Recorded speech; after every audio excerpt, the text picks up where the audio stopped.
Greetings, dear ones. I'm Kryon of Magnetic Service. This is a continuation, really, of a channel given before about light and dark on this planet. The ancestors of the area are still here. They're always here. There are some areas on the planet that are barren. And although this would be desert, there is so much life here in the way of the esoterics and the ancestors and what has happened, honoring thousands of years of life, of living by the ancient ones on this land. And so there is ancestry that is alive and well and listening here, even as I speak. For those who have just found this channel, it is the second channel of this meeting and the ending channel of the day. We find ourselves in Santa Fe, New Mexico, in the United States. Light and dark are metaphors. And they truly are metaphors of different kinds of consciousness that humans develop. It's not about other entities. It's not about demons and gods. It's about humans. And the theme of Kryon for all of these years has been to get ready for a shift of the balance between light and dark. Because the balance between low and high consciousness on this planet has always been skewed in a way that is dark. And we've discussed this and discussed this. It's a review. But again, there are the few who come upon this channel never hearing any of it. Never heard any of it. And so we again tell you that since the shift of 2012, there has been more light in consciousness starting to develop all around the planet than at any other time in human history. And the result is that you're starting to see the darkness. And again, we give you the metaphor of the dark room when light appears. When light appears in any way, in a darkened room, from any direction, the entire room is affected slightly. And humans that have been flailing in the dark, afraid of one another, competing for resources, suddenly see one another in a different way. They see they're all the same. They see the resources they never saw. They start cooperating. Inventions occur. That is just a little light. And the balance between then the light and the dark, the metaphor of consciousness, begins to change. And it becomes not only more balanced, the more light there is, that ratio between low and high consciousness begins to tip toward the light side. You've seen it in your news. And we don't have to remind you yet again that as you sit in this place today, things have happened that I told you would happen. I've seen this before because this is the result of what happens even with a little light. You start to see some of the darkest things some of you didn't even know were there. Some of you knew all along they were there, but knew you couldn't do anything about it. And for hundreds of years, it's been the same. Darkness always was so prevalent. Dark energy that comes from consciousness that is low creates systems that don't work, creates dysfunctional belief systems that have a judgmental God that tortures children, that creates many dark things that are a reflection only of themselves Everything that you believe is a reflection of human consciousness that is dysfunctional. And suddenly, it starts to move. The ancients predicted it, and it's here. There are those who are afraid of these times because they're different. They're afraid of these times because they don't see through the curtain that's coming. There are those who would say this is the beginning of the end because they don't recognize anything in history that mimics it. Nothing has ever happened before that's like today. Therefore, the end is coming. It's the fear of the unknown. What if the future, dear ones, not the immediate tomorrow future, but the future that's measured in decades, what if it contained an increased light? So that there would be a time when you can all see each other, feed each other, all be warm. There would be no competition of resources. Inventions that would correct these things would be prevalent. New governments. The beginning of a planet that did not torture itself or war with itself. What if that was the coming future? It hides behind a veil. And the veil is scary. You've never been there? Therefore, it's bad. This is a reflection of a dysfunctional, dark mind, deciding in advance of what's coming, even though all around them there's indication that light is what's coming. And then there are the ones who say, look, we are starting to see some of the darkest things in human nature we have never seen before. We are seeing sexual slavery. We are seeing this, we're seeing that. It's almost like they upended the barrel that's been in the backyard for 50 years and all of the rats and the worms crawl out. Dear ones, they've always been there. You just never opened the barrel. That's what you're seeing. The darkest of the dark will be revealed, and some will say, we're doomed. Because of this, they've never seen it before. They'll see it in the news and say, point to it and point to it and point to it, never understanding it's always been there. And now, because there's more light on this planet, the ratio of light and dark is going to be extremely meaningful in cleaning up things that are inappropriate.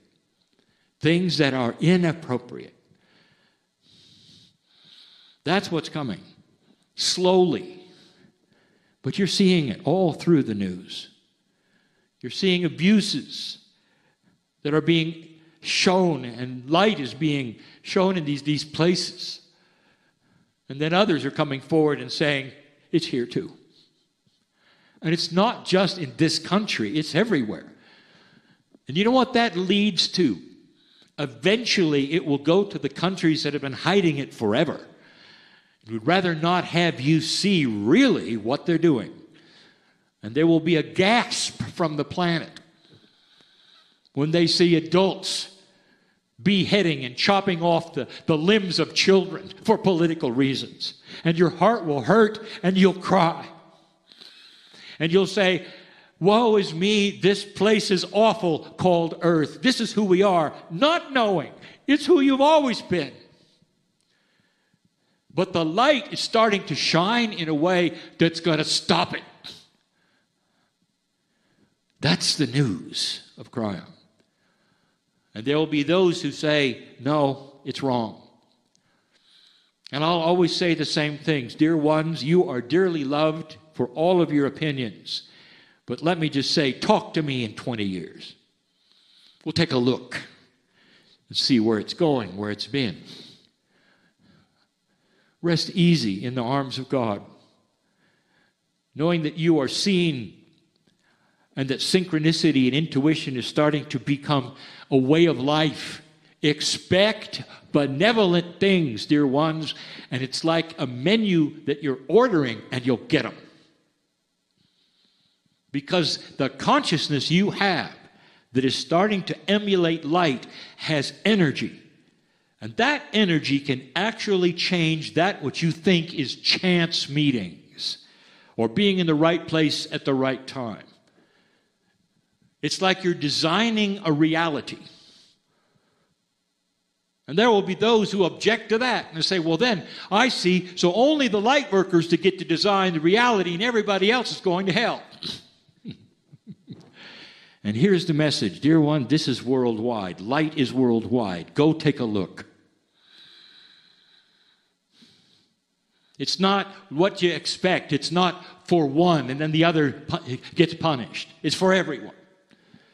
You're going to see an entire planet involved in aha experiences, where the darkness of confusion and dictators start to hide because they're so ashamed, because everybody can see it. Ashamed will be a new word, because you're going to see it everywhere. Those have been doing certain things certain ways. That has to do with the light and the dark. And this is where I'm going today. Something new I want to share with you.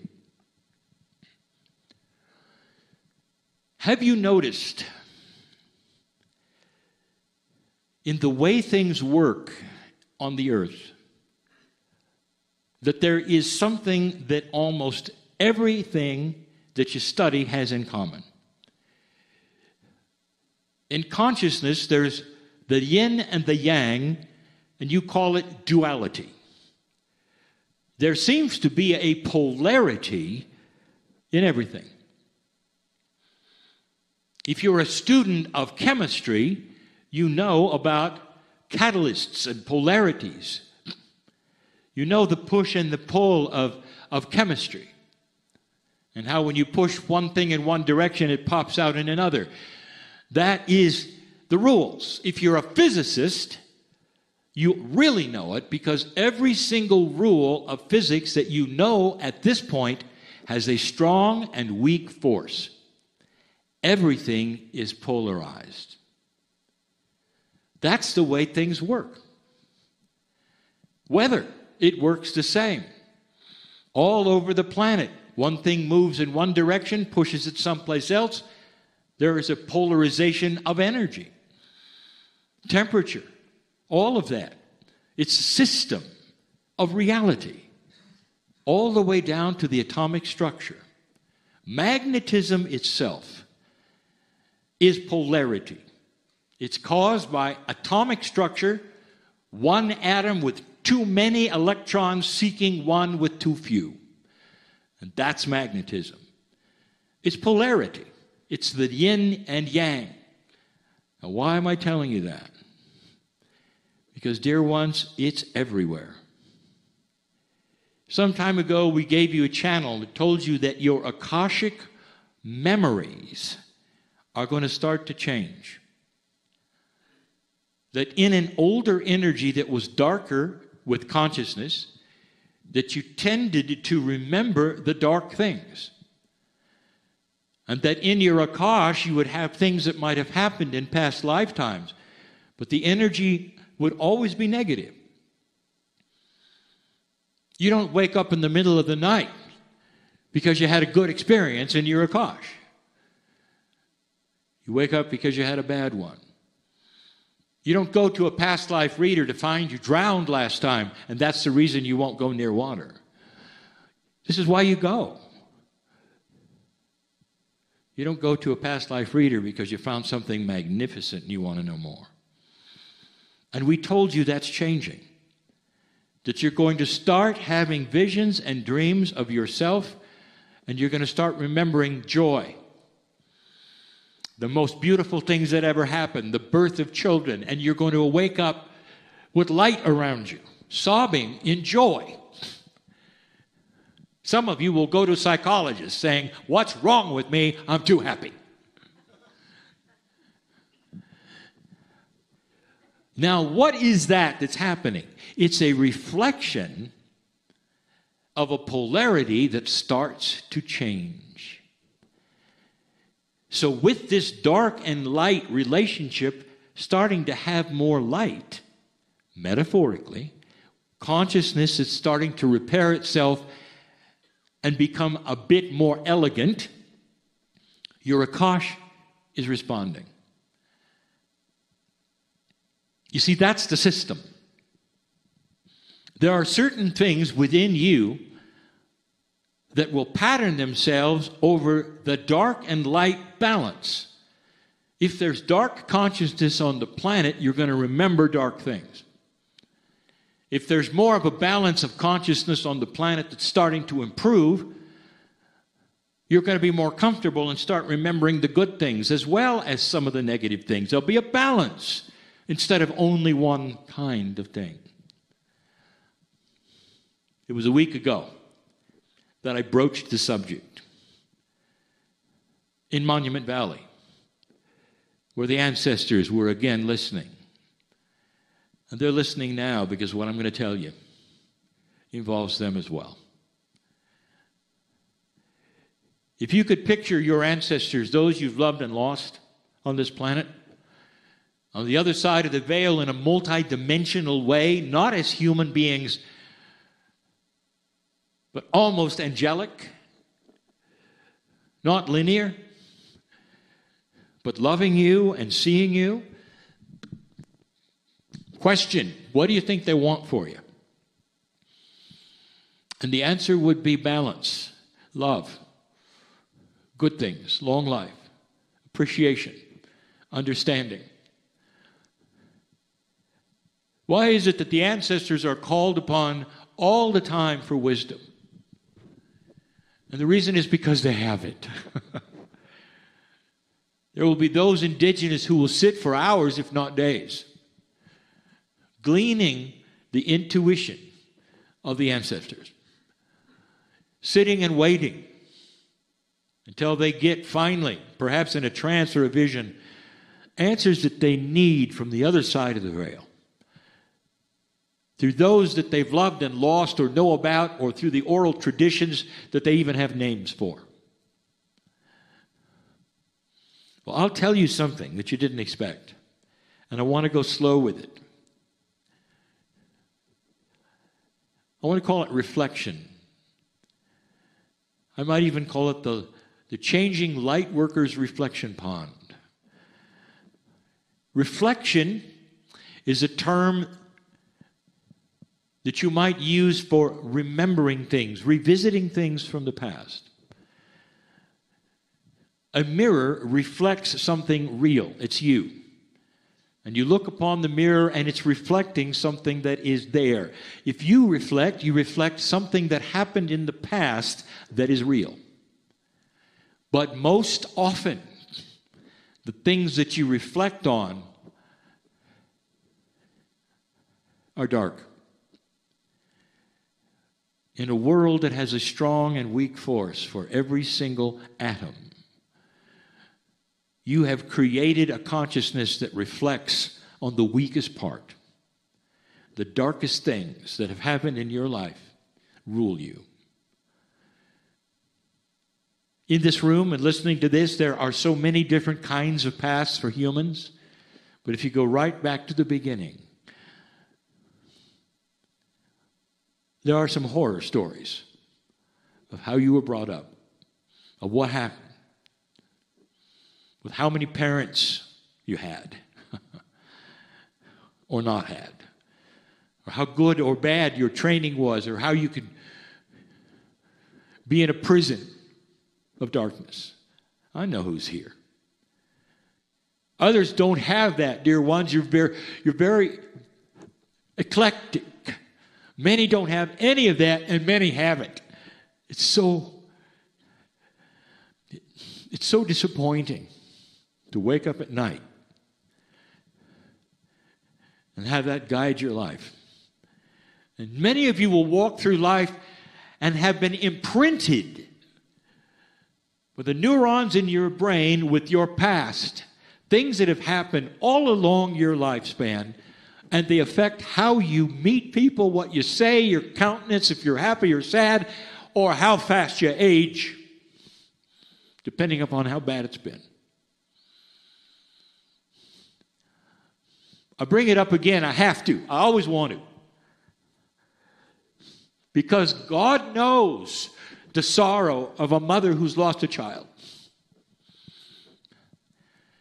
And sometimes that defines the rest of the mother's life, period.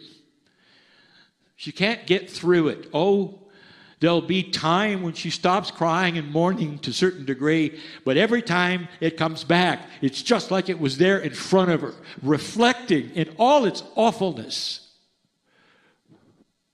And to the last breath, that's who she is, the mother who lost a child. Now I'm going to ask you, what is wrong with this picture for a child of God? What is wrong with this picture for a human being that has a higher self? And I'll tell you, because there's no yin and yang. There's no polarity. There's only the weak force. That's all you got. And every time you go there is sorrow. Where's the light? And that's what I want to tell you, is that if you believe what I am telling you about strong and weak force, light and dark and polarity, it has to be there. And it's going to win out over the darkness. There'll come a time, dear ones, if you start working on this, where you go back to those places of reflection. And with the darkness becomes light. To the mother who's lost a child, you go back to that point, and instead of seeing the horror and the remembrance and the heartsick and all the things, all of a sudden, you see the face of the one you lost who is still with you saying, Mom, I love you. A bright light is there along with the darkness, and you start to see it. And you start to say, I want the light part. I want the assurance of the fact that this wonderful, beautiful child of mine is with me for till my last breath, and they are. And that's the light that will temper the dark and start to balance it. So it can't grab you anymore and take you places anymore and ruin your life anymore. This is what's going to happen. Is the light and the dark is going to start balancing up. You start thinking about your past. What about the one who betrayed you? I know who's here. Can you see the light yet in the betrayal because it kicked you in the rear and got you where you're sitting today? I know who's here. Without it, you wouldn't be here. Or without it, you wouldn't have met A, B, C. Call it what it is. It was synchronicity at the time that was needed, and there is much love there. Go back, visit the betrayal, and look at the love. Look at the light that was there and the smiles that are there and saying, well, you kind of needed it, didn't you? And the answer is, yeah, I guess I did. And then you all have a good laugh, because that's the light of a situation that always seemed to be ugly. So ugly, it'd wake you up at night. Or so ugly that it gave you an ulcer. Or so ugly, on and on and on. How many of you are with people who complain about the same thing all the time? You haven't seen them in 2 years, you have lunch with them, and it's the same tape. It's almost like they pushed a button. You'd like to tell them about that, wouldn't you? Maybe those things won't define them anymore. Maybe there's a balance coming if they allow it. If they allow it. Where there might be an other side of the story that they might see, which is more appropriateness, more brilliance, more light, with the angels surrounding you, and start to cover those memories in love and compassion so you can actually go there and be sad, but it won't control you. It won't make you burst out in tears anymore. And you can see that it's different than it was before, because you are becoming a balanced light worker in the pond of reflection. That's the hope of a new consciousness for those who are willing to say, I am an enlightened person, defined as a human being who knows that there's more. That could even be a scientist, a human being who has not made up their minds they know everything. There has to be more. And they're not being confused with the fact they can't minutiae it or understand it. But they can use it. All of you here and listening to my voice can use what I gave you today. When you revisit those things, you're going to start seeing they don't have the sting that they used to. Because the light is starting to show and give you a whole different perspective. Oh, the event is the event. But the angels were holding your hand even then. And they want to do it right now yet again. And say, things are not always as they seem. Everyone you've loved and lost is still with you. In a very precious way, if you look. And the love is the love, and you hadn't lost it. Till your last breath. It's what you have to give your children as well. If you tell them now, it'll help. That's the system in its benevolence and its beauty and its joy. Because light is starting to win. Slowly. Starting to win. Slowly. Not fast enough for you. But you got plenty of time, dear ones. And a lot of lives to come.